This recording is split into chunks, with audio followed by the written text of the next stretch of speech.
23শে April 152 আসনে vote এবং 29শে April 142 কেন্দ্রে ভোট। ভোটের গণনা 4 মে। রাজ্যের প্রধান বিরোধী দলের রাজ্য সভাপতি হিসেবে আপনি কিভাবে দেখছেন? আমরা নির্বাচন কমিশনের এই সিদ্ধান্তকে স্বাগত জানাচ্ছি। পশ্চিমবঙ্গের মানুষ বর্তমান সরকারকে বিসর্জন দেবার জন্য প্রস্তুত। এই প্রকৃত পরিবর্তনের মধ্যে দিয়ে ফল ঘোষণার 42 দিন পর থেকেই বিজেপির যে ঘোষিত সিদ্ধান্ত আছে, আমরা মানুষের সামনে যা বলেছি, সরকারি কর্মচারীদের সপ্তম পে কমিশনের হিসাবে ডিএ পাওয়ার জন্য যে প্রক্রিয়া সেটা শুরু হয়ে যাবে। মহিলাদের জন্য কেন্দ্রীয় সরকারের নির্দিষ্ট যে তহবিল রাখা আছে সেটা ডিস্ট্রিবিউশন শুরু।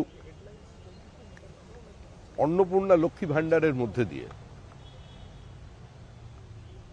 3000 টাকা করে প্রতি মাসে আমাদের দেওয়ার যে কমিটমেন্ট সেটা থাকবে। পশ্চিমবঙ্গের মানুষ এবং পশ্চিমবঙ্গের আপামর জনসাধারণ যারা পরিস্থিতির বাধ্যবাধকতায় আজকে গিয়ে পরিযায়ী শ্রমিক হয়ে গেছেন, অন্তত তারা আগামী 1 বছরের মধ্যে পশ্চিমবঙ্গে নতুন কর্মসংস্থানের সুযোগ তৈরি হবে, তারা আসবেন। এবং আমাদের যে লক্ষ্য, পশ্চিমবঙ্গে ভারী শিল্পের জন্য বিনিয়োগ, শুধু কৃষি শিল্পের সহাবস্থান নয়, কিংবা 3 ফসলি জমি অধিগ্রহণের মধ্যে দিয়ে নয়, কৃষকের জমি যদি অধিগ্রহণ করা হয় বাজার দরের থেকে 3 গুণ বেশি মূল্য, সোলেসিয়ামকে ডাবল করা এবং নির্দিষ্ট শিল্পে কৃষকের অংশীদারিত্বকে প্রতিষ্ঠা করা, এই দিনই আমরা যাচ্ছি। মেধার মর্যাদা দিয়ে নিয়োগ শুরু হবে। এই সরকারের প্রাতিষ্ঠানিক দুর্নীতির কারণে যারা বঞ্চিত হয়েছেন চাকরি প্রার্থীরা, তাদের 5 বছরের জন্য যে বয়সের রিল্যাক্সেশন সেটা থাকবে। এবং পশ্চিমবঙ্গের প্রকৃতির বিরুদ্ধে যে যুদ্ধ ঘোষণা করেছিল তৃণমূল কংগ্রেস, মানুষের জল, জঙ্গল, জমি কেড়ে নেওয়ার যে অবস্থা তৈরি হয়েছিল, সেটাকে যে কোনো মূল্যে সরকারে আসার সঙ্গে সঙ্গেই সেটা বন্ধ হবে। এবং একই সঙ্গে যাদের পাট্টা কেড়ে নেওয়া হয়েছে তাদের দিকে সরকার নজর রাখবে। আইন শৃঙ্খলার সার্বিক পরিবর্তনের মধ্যে দিয়ে আইনের শাসন প্রতিষ্ঠা করে পশ্চিমবঙ্গের মাটিতে আমরা একটা জিনিস প্রতিষ্ঠিত করতে চাই, যে নতুন সরকার আসছে সেটা যেন সর্বস্পর্শী এবং সর্বব্যাপী হয়। এবং সেই হিসেবেই আমরা আমাদের সংকল্পপত্র তৈরি করছি, সারা পশ্চিমবঙ্গের সর্বত্র মানুষদের সঙ্গে নিয়ে। এবং সর্বোপরি যে বিভাজনের রাজনীতি এ রাজ্যে তৈরি হয়েছে, ঘৃণার রাজনীতি তৈরি হয়েছে, হানাহানির রাজনীতি তৈরি হয়েছে, প্রকাশ্যে দাঙ্গা প্ররোচনা দেওয়ার যে রাজনীতি তৈরি হয়েছে, এগুলো বন্ধ করা হবে। যারা এগুলো করবেন, এ ধরনের ঘৃণা ছড়াবার চেষ্টা করবেন, র্যাডিক্যালাইজেশনের চেষ্টা করবেন, তাদের অবিলম্বে গ্রেপ্তার করা হবে। অন্যান্য রাজ্যে 1 দফায় ভোট, পশ্চিমবঙ্গে 5 দফায় এবং 7 দফায় ভোটের সাক্ষী ছিল পশ্চিমবঙ্গ। হ্যাঁ, গতবারে 8 দফা হয়েছিল, এবারে 2 দফায়। গতবারে কিন্তু প্রচুর হিংসা হয়েছিল, তো এবারে আইন শৃঙ্খলা নিয়ে মানে এই যে হিংসা, এই 2 দফায় ভোটে আপনারা কি মনে করছেন? এই জায়গাটা খুব গুরুত্বপূর্ণ বিষয়। আমরা কি মনে করছি তার থেকে বড় কথা হলো নির্বাচন কমিশন কি মনে করছে। আমরা এখনো বলছি, এসআইআর প্রক্রিয়া চলাকালীন যে হিংসা আমরা দেখেছি, সরকারের অসহযোগিতা দেখেছি, আমাদের ফর্ম 7 জমা নেওয়ার পরেও যেগুলো এআরও এবং ইআরওরা সিস্টেমে আপলোড করেনি, পুলিশ বেআইনিভাবে আমাদের ফর্ম 7 যারা বাজেয়াপ্ত করেছে, এবং সর্বোপরি ফর্ম 7 আমরা জমা দেওয়ার পরেও এখনো আমরা যে জমা দিয়েছিলাম সেগুলোর শুনানি ছাড়া মাঝপথে হঠাৎ এসআইআর বন্ধ করে নির্বাচন করা যাবে না। এসআইআর প্রক্রিয়ার উপরে আমাদের নজর আছে।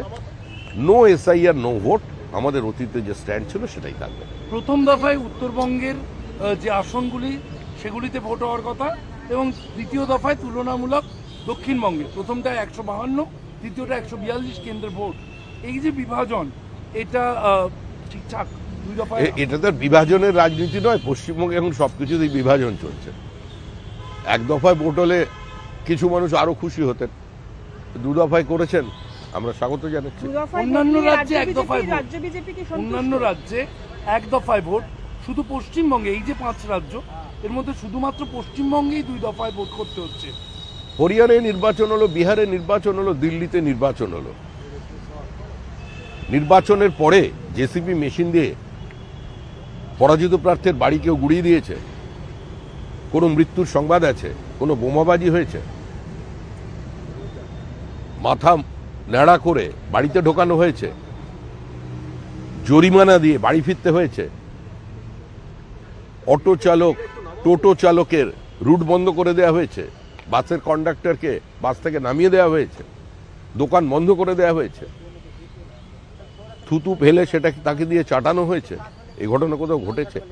কোনো জায়গায় মৃত্যুর খবর আছে, গণধর্ষণের খবর আছে ভোটকে কেন্দ্র করে। সুতরাং এটা পশ্চিমবঙ্গের ক্ষেত্রেও একটা লজ্জার বিষয় যে সব রাজ্যে এক দফা, আমাদের এখানে 2 দফা।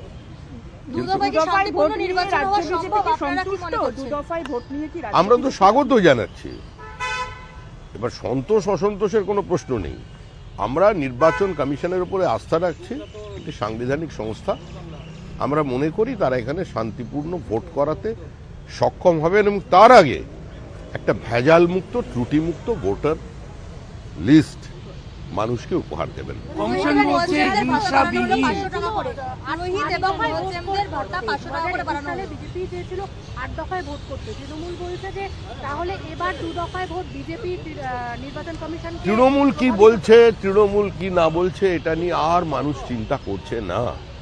তৃণমূল অনেক কথা বলেছে, 15 বছর ধরে অনেক কথা বলেছে। এবারে তো একটু চুপ করুক। আমরা কোনো সময়ই বলছি না মানে সেলোটেপ আটকে নেবার জন্য, কিন্তু আমার মনে হচ্ছে মানুষই আটকে দেবে। পুরোহিত এবং মুয়াজ্জমদের 500 টাকা করে ভাতা বাড়ানো হলো, ভোটের আগে 2000 করে হয়ে গেল। আমি এ নিয়ে কোনো মন্তব্য করতে চাই না। 500 টাকা বাড়াতে পারেন, 1000 টাকা বাড়াতে পারেন, 3000 টাকা বাড়াতে পারেন। যারা ভাতা নেবেন তারা এটা জানেন, এই ভাতাটা তাদেরই টাকা। এই ভাতা দিয়ে আপনি মনে করছেন নির্বাচনী বৈতরণী পার করবেন? এটা সম্ভব নয়। দেখুন, পশ্চিমবঙ্গে প্রবল হিংসার পরেও, নির্বাচনের পরে বিডিওকে দিয়ে ভোট লুটেও পরেও, মানবরূপী এক অসুরকে দিয়ে নির্বাচন পরিচালনা করার পরেও পঞ্চায়েত নির্বাচনে আমরা 11,000-এর বেশি আসনে জয়ী হয়েছি। অনেক জায়গায় আমরা পঞ্চায়েত তৈরি করেছি। তাহলে কি যে মহিলারা ওখানে ভোট দিয়েছিলেন তারা লক্ষ্মীর ভাণ্ডারের টাকা পাননি? তারা ওখানকার বাচ্চা বাচ্চা মেয়েরা সাইকেল পাননি বা কন্যাশ্রী পাননি? পেয়েছেন তো। এভাবে মানুষকে অপমান করবার কোনো অধিকার নেই। এই বিতর্ক থেকে মানুষের দূরে থাকা। এমসিসি লাগু হওয়ার 45 মিনিট আগে, এমসিসি লাগু হওয়ার ঠিক 45 মিনিট আগে মমতা বন্দ্যোপাধ্যায় তার এক্স হ্যান্ডেলে পোস্ট করে জানিয়েছেন 2009 অর্থাৎ 2009 সালের রোপা অনুযায়ী ডিএ এরিয়ার এবার পাওয়া শুরু হবে মার্চ মাস থেকে। এটা জানালেন রাজ্যের মুখ্যমন্ত্রী। সরকারি কর্মচারীরা তৃণমূল কংগ্রেসকে চেনেন, মুখ্যমন্ত্রীকেও চেনেন। উনি 45 মিনিট আগে জানিয়েছেন। আর ওদের কাছে রাজনীতিতে তো খেলা। ঠিক 90 মিনিট হওয়ার আগে, মানে ঠিক 2 মিনিট আগে এই মানুষরাই তৃণমূল কংগ্রেসের জালে বল ঢুকিয়ে দেবে। না, এটাতে এই যে এটা ঘোষণা করলেন, বলছে মাস্টার স্ট্রোক বিরোধীরা বলছে পুঞ্জীবিত ক্ষোভ এড়াতেই কি এই ধরনের এটা কি কোনো? আর সমস্ত ভাবাভাবির দিন শেষ। মানুষ নতুন সরকার মে মাসের দ্বিতীয় সপ্তাহে দেখতে পাবে। রাইটার্স বিল্ডিং থেকে আমরা সরকার পরিচালনা করব। না, মুখ্যমন্ত্রী উদ্যোগটাকে নিয়ে কি বলবেন? বলছি মুখ্যমন্ত্রী এই স্ট্রোকটাকে নিয়ে কি বলবেন, যে হঠাৎ করে আজকে এই যে আজই এতগুলো ঘোষণা, আজ সকাল থেকে সকলে জানতো, কমিশন কি ডিক্লেয়ার করেছিল, আজই ভোট ডিক্লেয়ার। বিষয়টা হচ্ছে অনেকেই ভালো স্ট্রোক নেন, অনেকেই ভালো স্ট্রোক নেন, কিন্তু সরাসরি যদি পয়েন্ট কিংবা গালিতে ওই ফিল্ডার দাঁড়িয়ে থাকে কী হবে? এসব দিয়ে আর নির্বাচন হবে না। বিভাজনের রাজনীতি দিয়ে, হিংসা দিয়ে, সরাসরি একটা সম্প্রদায়কে অন্য সম্প্রদায়ের দিকে লেলিয়ে দিয়ে, কিছু একটা সম্প্রদায়কে দিয়ে আরেকটা সম্প্রদায়কে ধ্বংস করার হুমকি দিয়ে, 1 মিনিটে খতম করে দেওয়ার হুমকি দিয়ে যারা নির্বাচন করতে চলেছেন, মানুষ 1 সেকেন্ডে বোতাম টিপে তাদের বিসর্জন শেষ দেবে। প্রশ্ন, কমিশন বলছে যে তারা সকলের কথা বিবেচনা করে তারা মনে করেছেন 2 দফাতে ভোট করাই ভালো, ক্রমশ এই দফাগুলো কমিয়ে আনলেই সকলের সুবিধা, এবং ভয়মুক্ত ভোট করতে তারা আশ্বাস দিচ্ছেন পক্ষপাতহীন ভয়মুক্ত ভোট হবে, এটা কমিশন আশ্বাস দিচ্ছে। কমিশনের ওপরে তো মানুষের আস্থা আছে, সেই জন্যই তো মানুষ এসআইআর চেয়েছেন। পশ্চিমবঙ্গের মানুষ তো এসআইআরকে সমর্থন করছেন, অংশগ্রহণ করেছেন, এবং যারা বিভ্রান্তি ছড়িয়েছিলেন এবং যারা বিভ্রান্ত হয়েছিলেন তারাও বুঝে গেছেন যে গল্প শেষ। আসল সত্যটা কি? যা করেছে তৃণমূল কংগ্রেস করেছে, তৃণমূল কংগ্রেসকে যেটা করার সেটা মানুষ করে দেবে।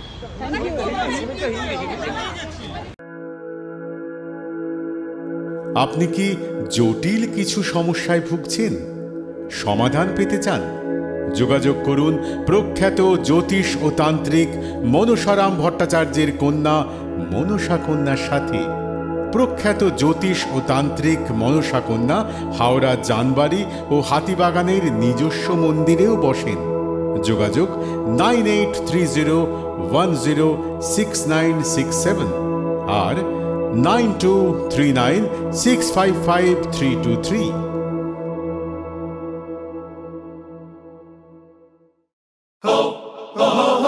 পুজো মানে জমকালো লাইন, ড্রপ বক্স লোফা লুফি আইন, পেপারের ক্যাটালগে আঁকা, বাঙালির ইমোশনে মাখা। এ ভরসা কি উপায়, জার্নি পায়ে পায় পৌঁছে দেবে ঠিক ডেস্টিনেশন। বিশ্বমান শ্রীলেদার্স, খাঁটি দাম শ্রীলেদার্স। শ্রী লেদার্স, হাওড়া ময়দান।